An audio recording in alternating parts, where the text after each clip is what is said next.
Warp Spinster here. Thank you for spending time with me today in my studio.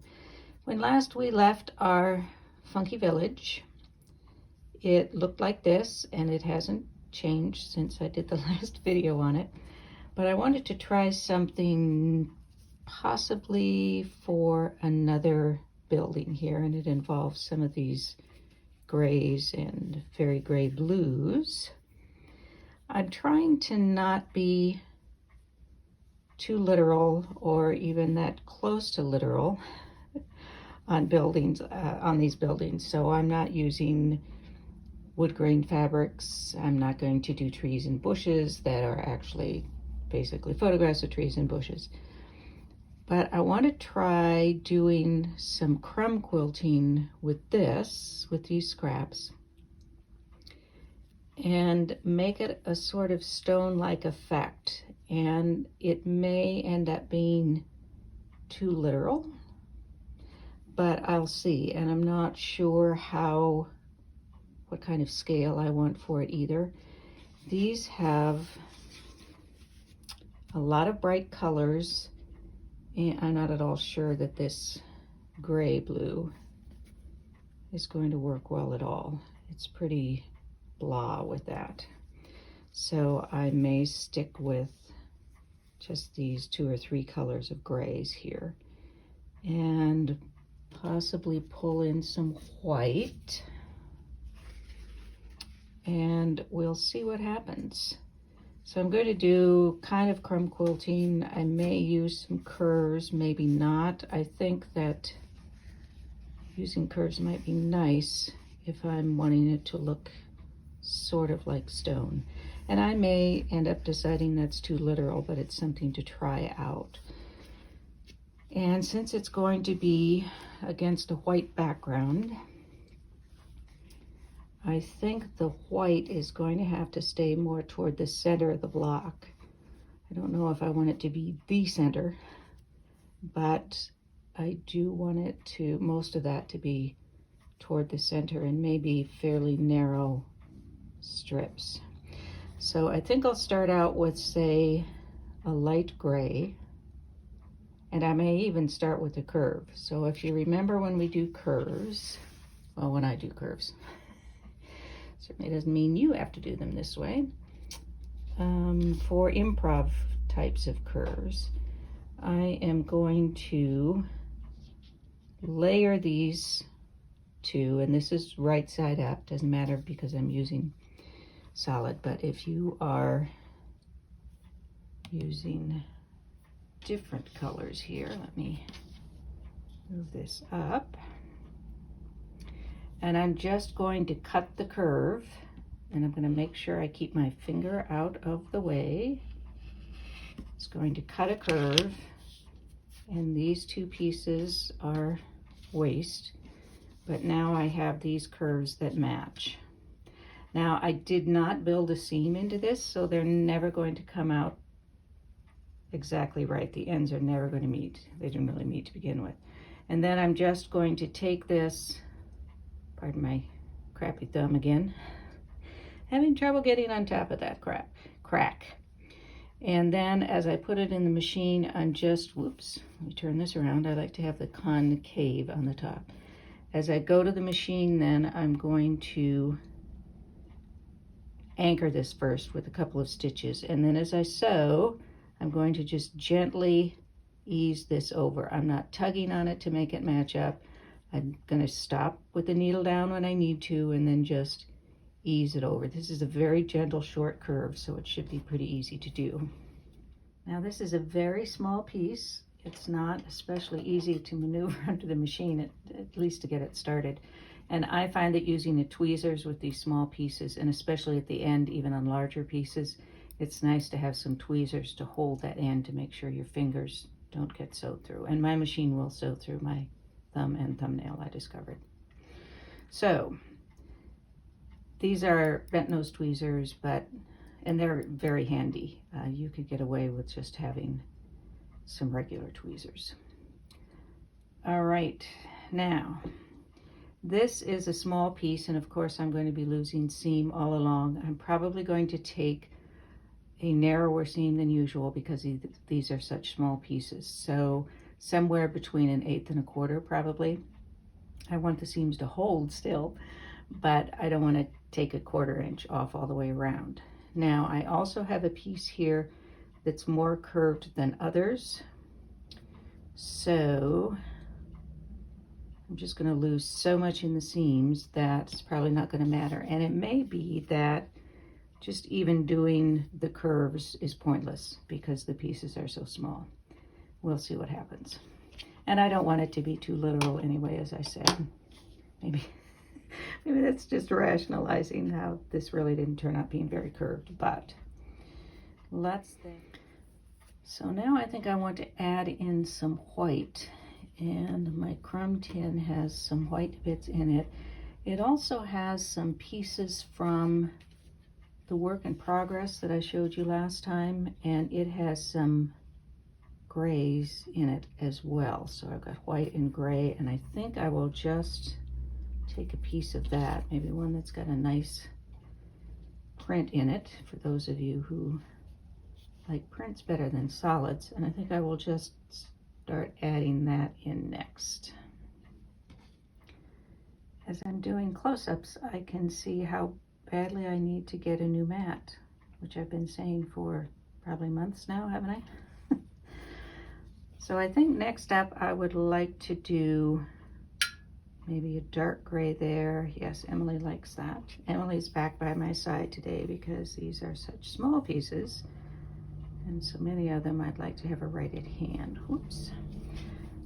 So I'm just going to go through the crumb process, which I've done in other videos, and just add some more pieces in here and see what we come up with. Maybe something good, maybe something not useful at all. I have been using just right triangles, 90-degree triangles, so I'm coming up with a very linear design. You can barely see where I started with the curve. So curves are more trouble than they're worth for this size. And I love that little strip in there. I know it's not easy to see, but again, I like having something for the eye to see when it gets up closer. Now, this is a really odd shape. What I think I'm going to do is to put it between two pieces of brightly colored fabric, because this is just on its own. It's not going to work. It would make an interesting village of its own to just have the gray and white. But I'm wondering if I border this in bright fabrics and use it as just a part of a house, like the middle of it, say something like this stripe going through it. And then on a couple other houses, I just splice in a strip of the gray to tie those in. So I think I'm going to give that a try.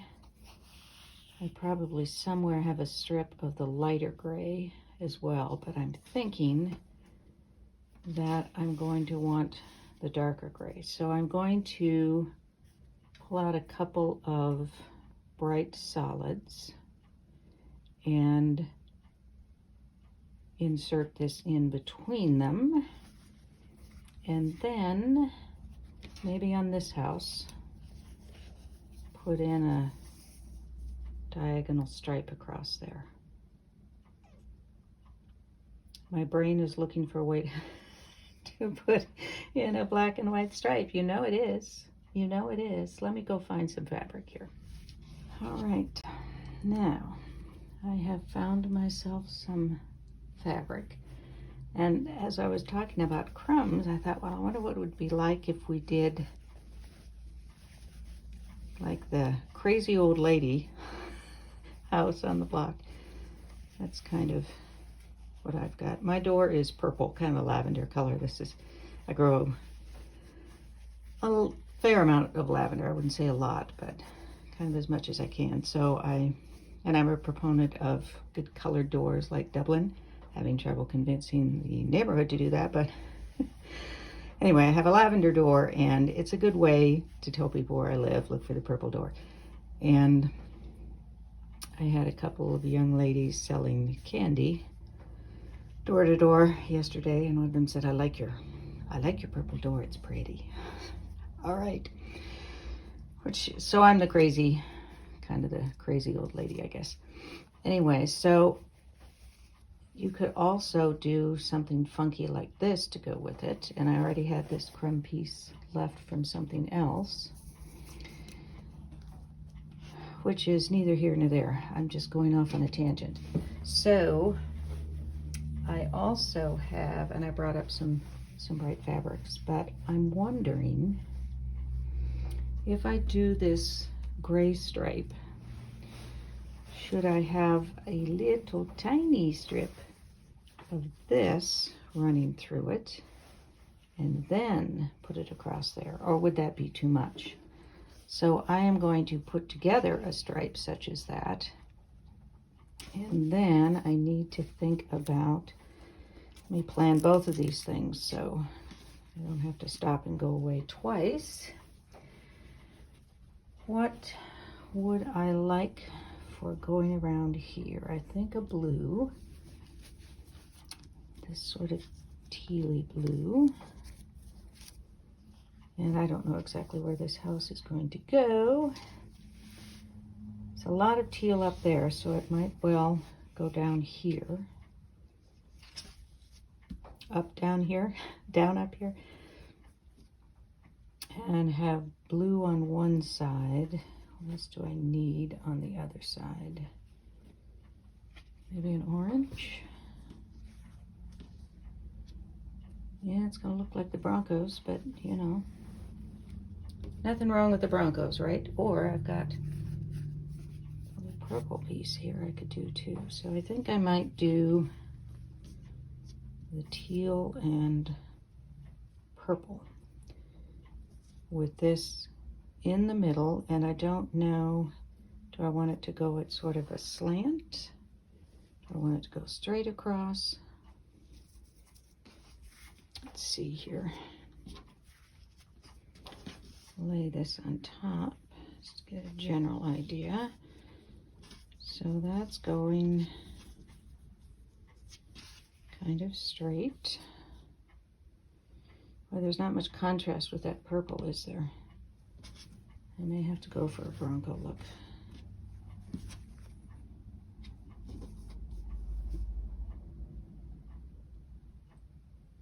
And it looks overwhelming, of course, because these two colors are, there's so much of them. Or we could do a more slanted sort of look.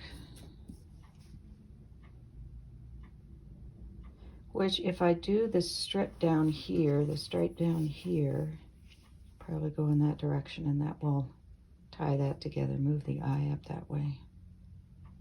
So I think I'll try for a slanted look there.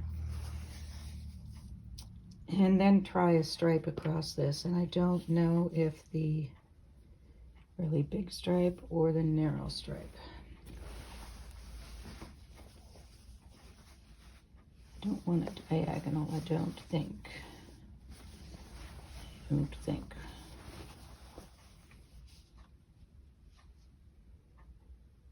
going to try for the large because I have the large up here. Of course, I have the roof here, but that's directly down from here.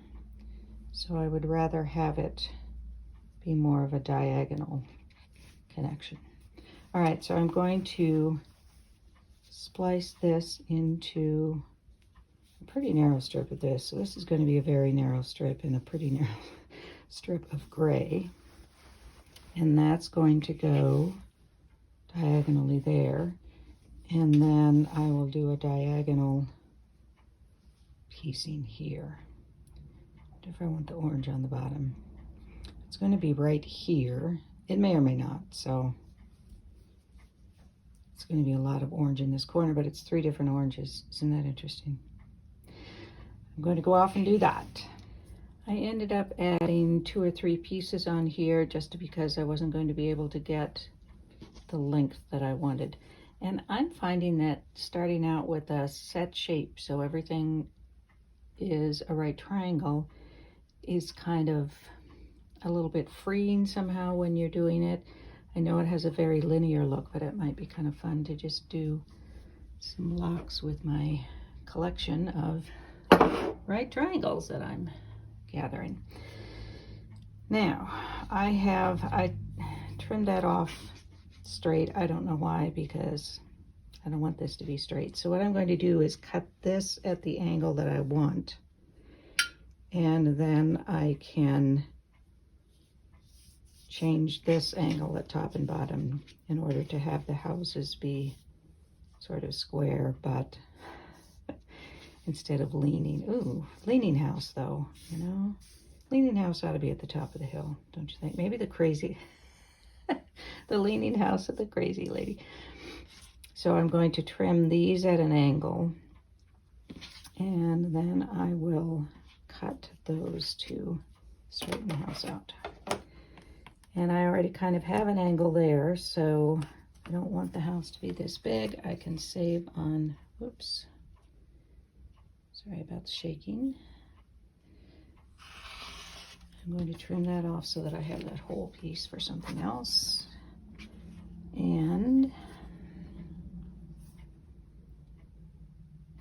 already kind of have that angle determined from the edge of this. And that's an angle I can live with. I like it.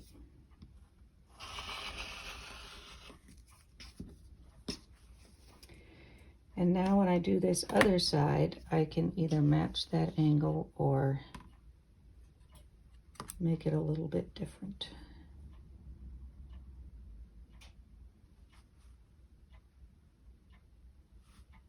I think I'm going to make it generally the same angle, but not exactly the same.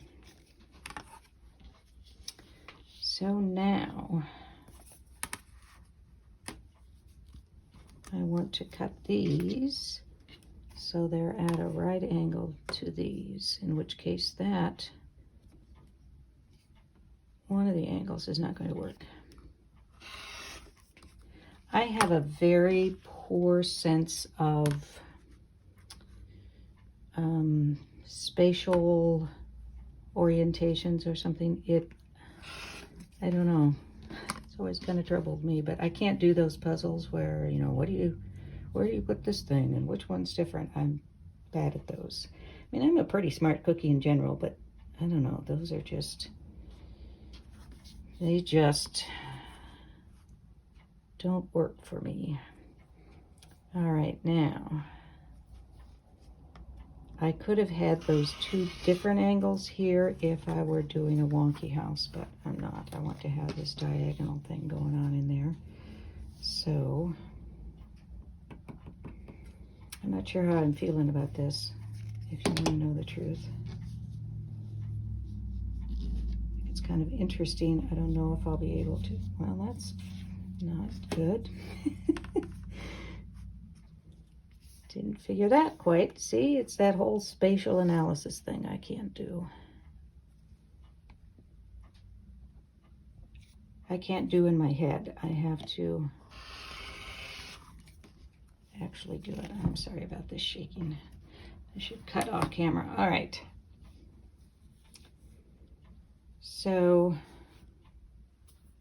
there we have a piece, and I think that gray is going to just stick out like a sore thumb until I get some other gray integrated into this and see if I even like it.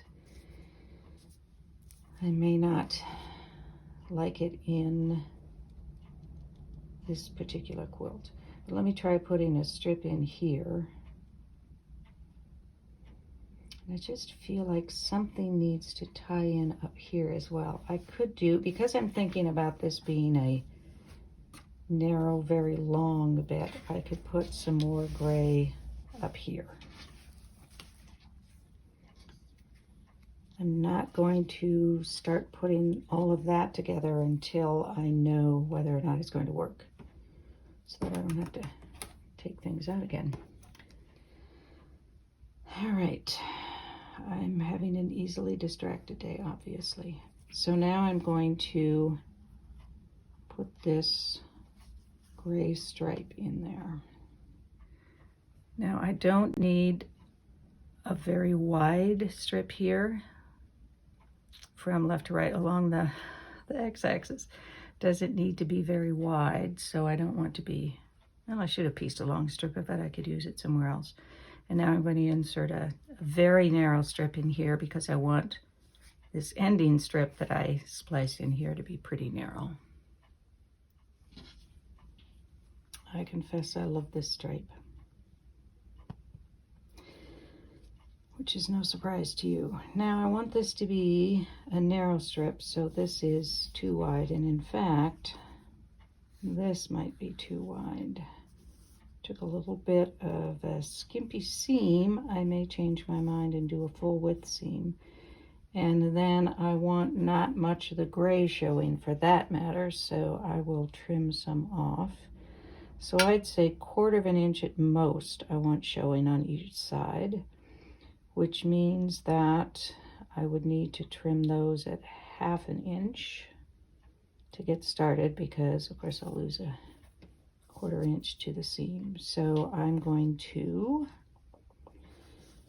widen that seam and then trim these down. I like this being narrower, the stripe being narrower, even just that little bit. But I think even a 1/4 inch on each side of this is going to be wider than I want. So I'm going to aim for just 1/8 of an inch, which means that I need this to be, trim this to 3/8 of an inch, and then I'll have a nice narrow strip to insert there. Yes, that's going to be better. Those are very small increments of change, but just a little bit can make a difference.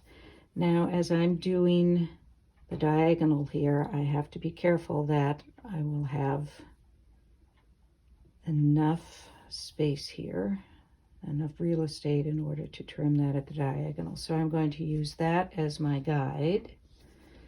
And where do I want this to end up?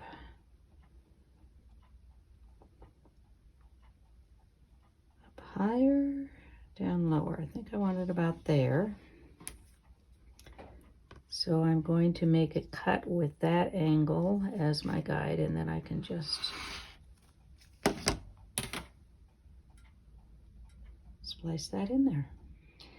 As I was putting this together, I realized that this reminded me somehow of steel, like steel girders or studs in walls or whatever. And I thought, you know, that would make a really cool village too, although it would be maybe city.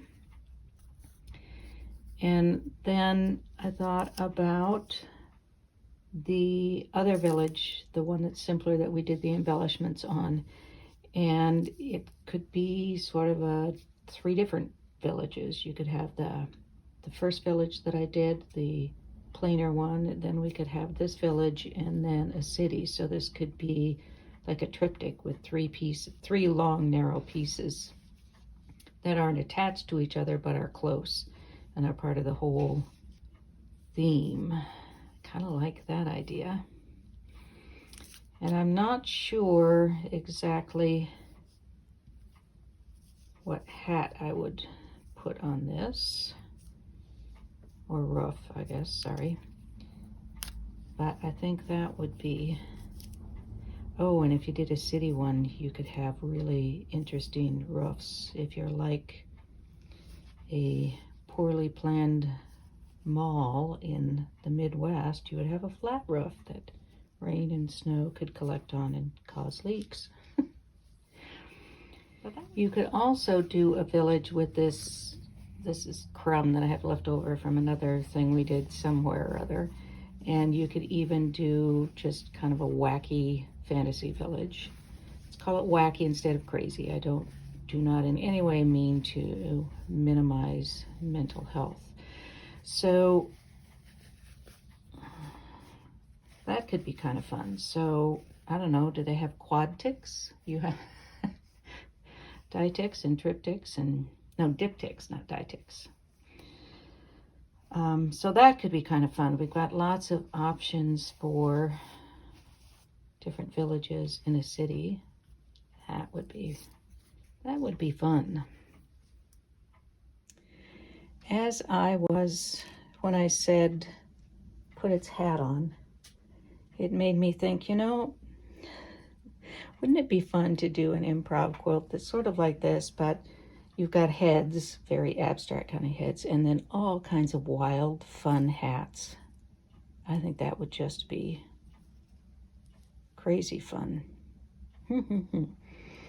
So I've ended up liking this a lot, even in this quilt. I know it would be good for city kind of thing, but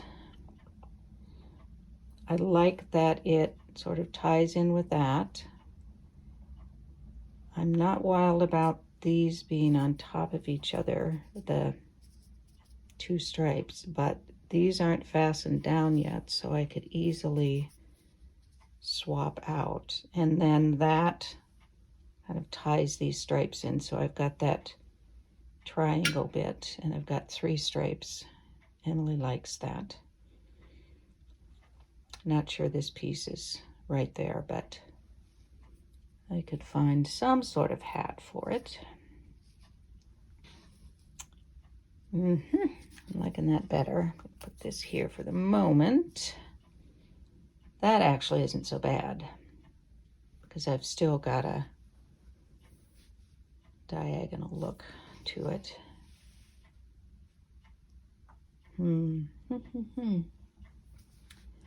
That's probably going to be it for today. It doesn't look like much progress, does it?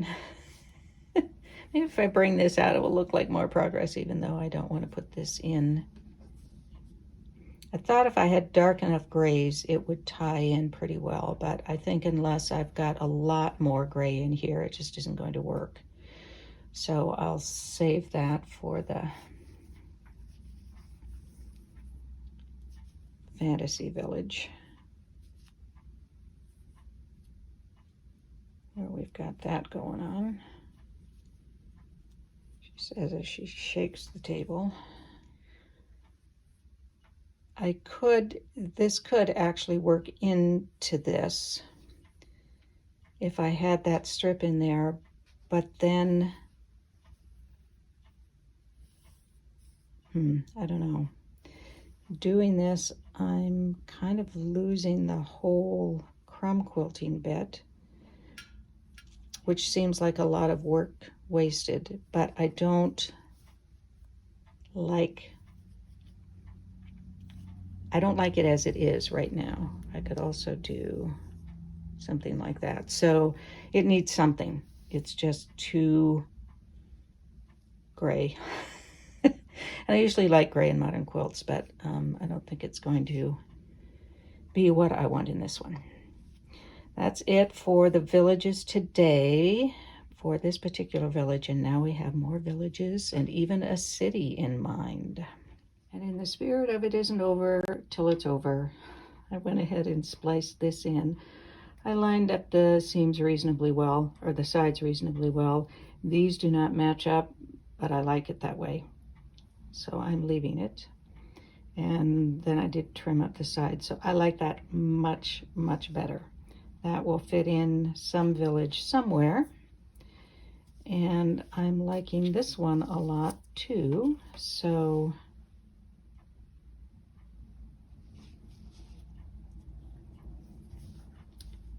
no, I think probably that way so that I don't have the blues right next to each other. And then what happens if we were to put that topper on? No. No. No, no, no. How about the green roof? No. How about a big red roof?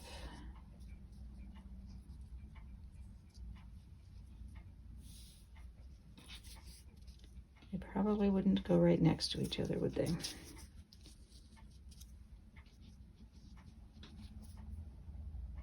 All right, live with those.